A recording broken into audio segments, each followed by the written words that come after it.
Assalamualaikum warahmatullahi wabarakatuh. Salam guru penggerak. Perkenalkan, saya Indah Permatasari, calon guru penggerak angkatan 11 Kota Bukit Tinggi. Pada video kali ini saya akan memaparkan modul 1.2.f eksplorasi konsep tugas A.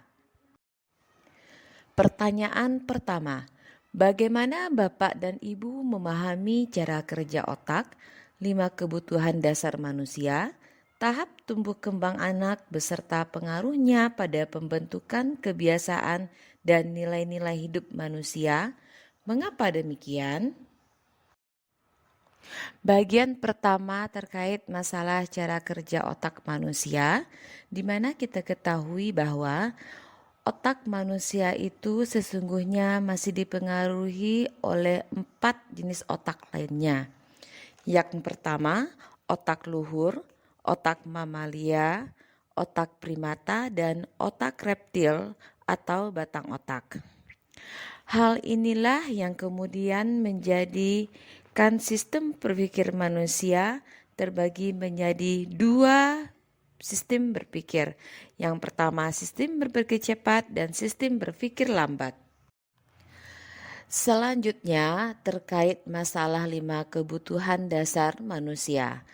Dalam hal ini 5 kebutuhan dasar manusia yaitu terkait kepada kebutuhan bertahan hidup, kebutuhan akan kasih sayang dan rasa diterima. Hal ini terkait dengan perasaan dan feeling manusia. Yang ketiga, kebutuhan akan kekuasaan.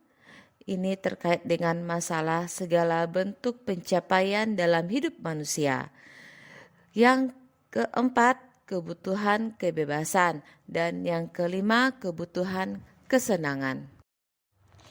Tahap tumbuh dan kembang anak menurut Ki Hajar Dewantara, yang pertama ialah wiraga pada usia 0 hingga 8 tahun.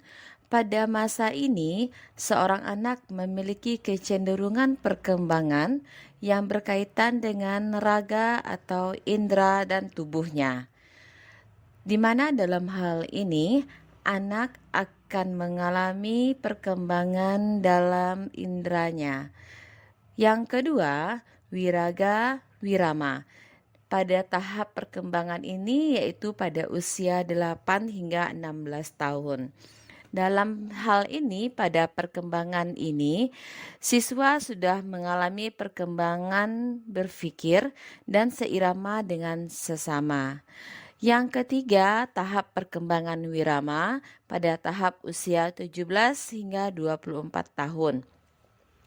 Pada tahap perkembangan ini, anak sudah mampu untuk mengolah potensi menjadi manusia yang merdeka. Berikut psikososial menurut Erik Erikson. Terdapat beberapa tahapan. Yang pertama, tahap pertama yaitu harapan pada usia 0 hingga 1,5 tahun. Dimulai dari kepercayaan versus ketidakpercayaan. Tahap kedua, tujuan pada usia 1,5 tahun hingga 3 tahun. Ini dimulai dari otonomi versus kerendah diri. Pada tahap ketiga, pada usia 3 hingga 5 tahun, dimulai dari inisiatif versus rasa bersalah. Tahap keempat, pada usia 5 hingga 12 tahun, ini dimulai dari produktivitas versus inferioritas.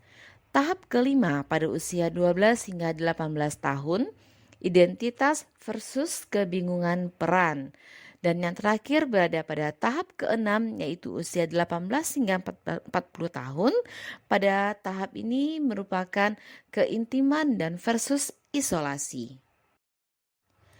Dari pertanyaan pertama dapat disimpulkan bahwa apabila pendidik mampu menuntun dan memaksimalkan bagaimana cara berpikir otak anak dalam memberikan respon akan suatu hal yang sesuai dengan perkembangan jiwa dan psikologisnya, maka proses perkembangan anak akan membentuk karakter positif sepanjang hidup dan membuat diri anak menyadari nilai dirinya sebagai manusia individu maupun sebagai anggota masyarakat.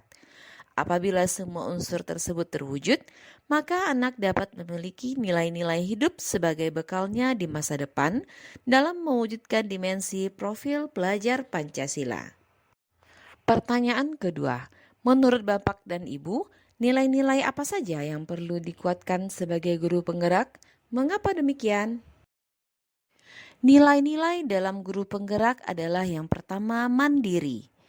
Sebagai guru penggerak, kita harus mendorong kemampuan diri sendiri untuk berinovatif, memiliki karya yang sangat kreatif. Yang kedua, reflektif. Sebagai guru penggerak, kita harus bisa introspeksi diri agar lebih baik dari yang sebelumnya. Nilai guru penggerak yang ketiga ialah kolaboratif. Kita harus mampu bekerja sama dan saling komunikatif. Nilai guru penggerak berikutnya ialah inovatif. Sebagai guru penggerak, kita harus bisa berpikir kreatif dan memiliki gagasan-gagasan baru untuk mengembangkan pendidikan di Indonesia. Yang terakhir, nilai guru penggerak adalah berpihak pada murid. Sebagai guru penggerak, kita harus mampu memfasilitasi tumbuh kembang anak didik kita sesuai dengan kodrat dan zaman mereka saat ini.